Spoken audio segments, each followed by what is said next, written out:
गजाननं भूतगणादिसेवितं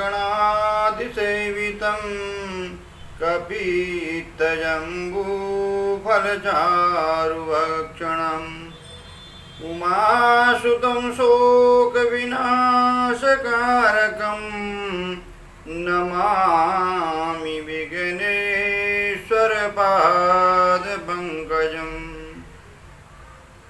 मित्रों, सभी को मेरा नमस्कार। मैं आचार्य गोपाल दत्त उप्रेती, मेरे YouTube चैनल में आपका हार्दिक स्वागत है, अभिनंदन है। मित्रों, जिन्होंने अभी तक का मेरे चैनल को लाइक सब्सक्राइब नहीं किया है, सबसे अनुरोध है सब्सक्राइब करें, लाइक करें, क्योंकि आपके पास नई नई वीडियो और पूर्ण जानकारी के साथ में पहुंचती रहें। यही मेरा आपसे अनुरोध है और यही मेरा प्रयास है कि आप कोई भी व्रत, पूजन, त्यौहार को मनाते हैं, उसके पीछे क्या कारण है, हमारे पौराणिक कारण क्या रहे हैं, वैदिक कारण क्या हैं, उसको आपको बताने का और पूर्ण रूप से मेरा प्रयास रहता है कि मैं आपको उसका पीछे का रीज़न बता पाऊँ। तो 20 अक्टूबर को करक चतुर्थी, करवा चौथ जिसको बोला जाता है, उसका व्रत आ रहा है। तो उस दिन क्या करना चाहिए और व्रत का विधान क्या है, यह जो है आपको बताने के लिए मैं उपस्थित हुआ हूँ। तो सर्वप्रथम 20 तारीख को जो है आप प्रातःकाल व्रत के लिए, जो भी माताएं बहनें जो व्रत रखती हैं, तो प्रातःकाल उठ करके, कार्तिक का महीना चल रहा है, थोड़ा सा जल में गंगा जल मिला करके गंगा स्नान समझ करके गंगा स्नान करें और अपना जो है व्रत को प्रारंभ करें। और मन में जो है संकल्प होता है कि मैं अपने घर परिवार, पति पुत्र, अचल धन संपत्ति के लिए इस व्रत को कर रही हूँ, और इस प्रकार जो है मन में संकल्प करके व्रत को प्रारंभ करें। और उस दिन जो है दीवार में या कोई पट्ट पर बरगद का पेड़ की आकृति बना करके, पहले माताएं गांव घरों में जो है बना करके अपने हाथ से बनाती थी, अब तो आजकल पट्ट लिखित मिल जाते हैं, तो उसको ला करके आप जो है अपने घर में रखें। उसमें जो है भगवान गौरी शंकर का पूजन और गणेश जी का पूजन, कार्तिकेय जी का पूजन होता है, वो पूजन करें। और तदुपरांत जो है सौभाग्यवती स्त्रियां 10 करवे जो हैं उसके पास में भी रखने होते हैं, पुत्र पौत्र आदि की कामना के लिए, और शुभ संतान प्रदान हो, और जिसके संतान है तो संतान सुख उसको अच्छा प्राप्त हो, इसलिए जो है भगवान का पूजन किया जाता है और माँ पार्वती जी का पूजन किया जाता है। और मंत्रों से माँ पार्वती, कार्तिकेय जी और भगवान शंकर का पूजन करें। और तत्पश्चात जो है अक्षतों के साथ में 10 करवे ब्राह्मणों को दान देने का विधान है इसमें, और पिष्ट का नैवेद्य बना करके भोग लगाना है।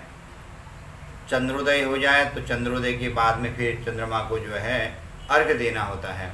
तो उस दिन का जो समय है, देखो दिन में 4:30 बजे से 4:30 से 5:56 तक राहु काल है। प्रातःकाल अपनी पूजा वूजा करें आप अपने जो है, और जैसे कई माताएं बहनें शाम के समय में जो है कथा इत्यादि पढ़ती हैं, तो वो ये इस समय में न पढ़ें, और ये अशुभ समय माना जाता है। इस समय में आप व्रत, पूजा, कथा इत्यादि न पढ़ें, न करें। और अभिजित, जैसे कईयों को जो है सुबह घर का काम इत्यादि करने में विलम्ब हो जाता है, तो अभिजित मुहूर्त पड़ेगा 11:49 से 12:34 पर। इस बीच में आप जो है भगवान को पूजन करें, माँ पार्वती जी का, भगवान शंकर का, गणेश जी का, कार्तिकेय जी का, इनका पूजन करें। और जो सुबह प्रातःकाल की पूजा की विधि है और जो कथा इत्यादि जो पढ़ते हैं, कई बार जैसे जैसे शाम के समय में माताएं बहनें इकट्ठा होकर के कथाएं पढ़ती हैं, पूजन करती हैं करवे को रख करके, और सौभाग्यवती स्त्रियों के लिए सौभाग्य का सामान देती हैं। तो उसमें जो है जो सौभाग्यवती स्त्रियां हैं उन्हीं को सौभाग्य का सामान सौभाग्यवती स्त्रियां आपस में आदान प्रदान करती हैं। तो जैसे अपने ब्राह्मणी के लिए हो गया और सास के लिए हो गया, जो लड़कियां हैं तो अपनी माँ को भी देती हैं, देवरानी जेठानी आपस में भी बांटती हैं। सौभाग्यवती को ही दें, तो ये करें। और शाम का समय जो है पूजा के लिए, जो शाम का समय है वो 5:56 के बाद, जब राहु काल ख़त्म हो जाए तो उसके बाद ही आप जो है पूजा करें। आप इतने श्रद्धा से इस व्रत को करते हैं तो आपका समय भी उचित होना चाहिए, और अच्छे शुभ समय में किया हुआ पूजन का फल भी प्राप्त होता है। और रात को जो चंद्रोदय होगा दिल्ली में 7:56 पर होगा, उस समय चंद्रमा को अर्घ्य देना होता है। तो इसके जो करक चतुर्थी करवा चौथ के जो व्रत की कथा है उसका पीछे रीजन क्या है, कहाँ पर से ये शुरू हुई, तो उसके पीछे में जो है क्या कथा रही है हमारे पुराणों में, और ये कहाँ से प्रारंभ हुआ ये व्रत, इसके बारे में मैं आपको जानकारी देता हूँ। ये तो मैंने आपको बता दिया क्या समय पर आपने करना है, किस समय पर आपने जो है चंद्रमा को अर्घ्य देना है, पूजन करना है।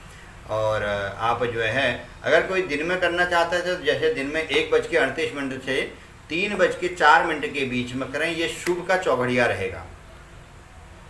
दिन में अभिजित मुहूर्त रहेगा 11:50 से 12:34 तक, उस बीच में कर सकते हैं। उसमें मैं न कर पाएँ तो दिन में करना चाहें तो 1:38 से 3 बजे तक का शुभ का चौघड़िया रहेगा, इस समय में कर लें। अगर इस समय भी नहीं कर पाते हैं तो फिर शाम के समय 5:56 के बाद में आप जो है अपना पूजन प्रारंभ करें। ये पूजन का समय बता दिया। तो अब मैं आपको इस व्रत का कहाँ से शुरुआत हुई, इसके पीछे क्या रीजन रहा, इसके पीछे कथा आती है। मानधाता कहते हैं कि जो है अर्जुन इंद्रकील पर्वत पर जो है घोर तपस्या करने के लिए चले गए, तो कृष्णा द्रौपदी के मन में बड़ा विचार आया कि पति जो है बड़ी कठिन तपस्या करने के लिए गए हैं, तो ऐसे मार्ग पर चले हैं जहाँ पर बड़े विघ्न आने वाले हैं, बड़े शत्रु भी इनको जो है मिलेंगे। तो मन में वो चिंतित थी, मन में विचार कर रही थी कि कैसे मैं क्या करूं कि जिससे इनका जो है तप सफल हो जाए। तब भगवान जगतगुरु कृष्ण से चिंता में ही कृष्णा ने पूछा कि प्रभु मैं ऐसा क्या करूं कि जिससे मेरे पति का तप सफल हो जाए और उनको किसी प्रकार का कोई विघ्न ना आए। तो भगवान कहते हैं कि आपने कृष्ण ने अच्छी बात पूछी है, जैसे आपने मुझसे पूछा इसी प्रकार एक बार जो है पार्वती जी ने महादेव जी से भी पूछा। तब महादेव जी ने पार्वती जी से कहा कि हे महादेवी, मैं तुम्हारे को एक विघ्नहारिणी करक चतुर्थी का व्रत बतलाता हूँ, वो क्या है। पार्वती ने कहा है भगवान करक चतुर्थी का महात्म्य क्या है, इस व्रत की क्या विधि है, किसने इस व्रत को किया। और महादेव जी बोले कि मैं तुमसे इसका वृत्तांत बताता हूँ। जहाँ बड़े विद्वान लोग रहते थे तो वह नगर सोना चांदी आदि से युक्त था। तो उस नगर में बड़े सुंदर स्त्री पुरुषों के दर्शन होते थे। वह स्वर्ग के समान रमणीय जो था नगर इंद्रप्रस्थ था। उस इंद्रप्रस्थ नगर में जो है एक वेद शर्मा नाम के विद्वान ब्राह्मण निवास करते थे। उनकी स्त्री का नाम था लीलावती, और वो वेद शर्मा लीलावती जो है परम तेजस्वी 7 पुत्रों को लीलावती ने जन्म दिया, और एक सुंदर सुलक्षणा वीरावती नाम की कन्या को उन्होंने जन्म दिया। अब एक बार जो है समय व्यतीत होता गया, भाई बहन बड़े होते गए और भाइयों की शादियाँ इत्यादि हो गई। तो करक चतुर्थी आई। करक चतुर्थी के दिन सभी भाइयों ने विधि पूर्वक जो है व्रत किया। और इधर जो है अब ये वीरावती भी जो है शादी के लिए इसका बात हो गई थी, तो इसने भी व्रत करने का और व्रत करने का विचार से इसने भी व्रत किया, पूजन इत्यादि किया। पूजन करने के बाद में अब कन्या छोटी थी, पहले समय में जो है जल्दी विवाह इत्यादि हो जाते थे। गौरी कन्या का विवाह बोला गया। गौरी कन्या तो 8 साल की कन्या को गौरी कन्या बोला गया है। तो अब इसको भूख सहन नहीं हुई, समय थोड़ा सा बढ़ता गया। शाम के समय में ये भूख प्यास से बेचैन होकर के गिर गई, बेहोशी इसको आ गई। भाभीयों ने पानी आने छिड़का और पानी आने छिड़कने से थोड़ा सा इसको होश आई। तो इसके भाई ने बहन के प्यार में कि बहन भूखी प्यासी तड़प रही है करके एक मशाल जलाई हाथ में और एक पेड़ पर चढ़ गया। पेड़ पर चढ़ करके मशाल को ऐसे दिखाया जैसे सामने से चंद्रमा आ रहा हो, चंद्रमा दिखता हो। तो सभी ने कहा देखो चंद्रमा उदय हो गया। उसको अर्घ्य दिला करके इसको भोजन करा दिया।